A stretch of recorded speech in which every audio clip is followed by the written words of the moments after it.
মাসের শুরুতেই আবারও বেড়েছে সোনার দাম। এ দফায় প্রতি ভরিতে স্বর্ণের দাম বেড়েছে ১,৪৬৯ টাকা। গত ১০ দিনে ৩ দফায় দেশের বাজারে সোনার দাম বেড়েছে ৪,১৮৬ টাকা। ১ সেপ্টেম্বর সোমবার সোনার দামে এই পরিবর্তন আনল বাংলাদেশ জুয়েলার্স অ্যাসোসিয়েশন বাজুস।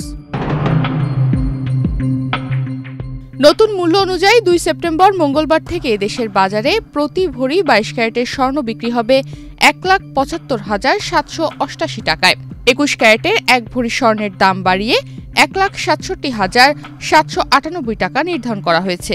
এছাড়া ১৮ ক্যারেটের ১ ভরি স্বর্ণের দাম ১,৪৩,৮২৯ টাকা নির্ধারণ করা হয়েছে। আর সনাতন পদ্ধতির ১ ভরি স্বর্ণের দাম ১,১৯,০৪৩ টাকা করা হয়েছে।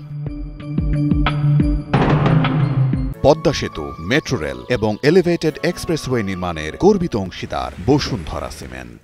সোমবার বাংলাদেশ জুয়েলার্স অ্যাসোসিয়েশন বাজুস এক সংবাদ বিজ্ঞপ্তিতে স্বর্ণের নতুন এই দামের তথ্য জানায়। বিজ্ঞপ্তিতে বলা হয়, স্থানীয় বাজারে তেজাবি স্বর্ণের বা পিওর গোল্ডের মূল্য বৃদ্ধি পেয়েছে। সে কারণে স্বর্ণের দাম সমন্বয়ের সিদ্ধান্ত নিয়েছে বাজুস। এর আগে ২২ ক্যারেট সোনা প্রতি ভরির দাম ছিল ১,৭৪,৩১৮ টাকা। এছাড়া ২১ ক্যারেটের প্রতি ভরি ১,৬৬,৩৯৯ টাকা, ১৮ ক্যারেটের প্রতি ভরি ১,৪২,৬২৭ টাকা এবং সনাতন পদ্ধতির প্রতি ভরি সোনা ১,১৮,০২৮ টাকায় বিক্রি হচ্ছিল।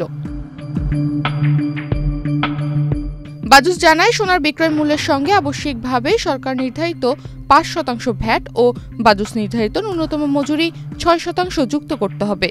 তবে গহনার ডিজাইন ও মান ভেদে মজুরির তারতম্য হতে পারে। তনিমা রহমান, বাংলাদেশ প্রতিদিন।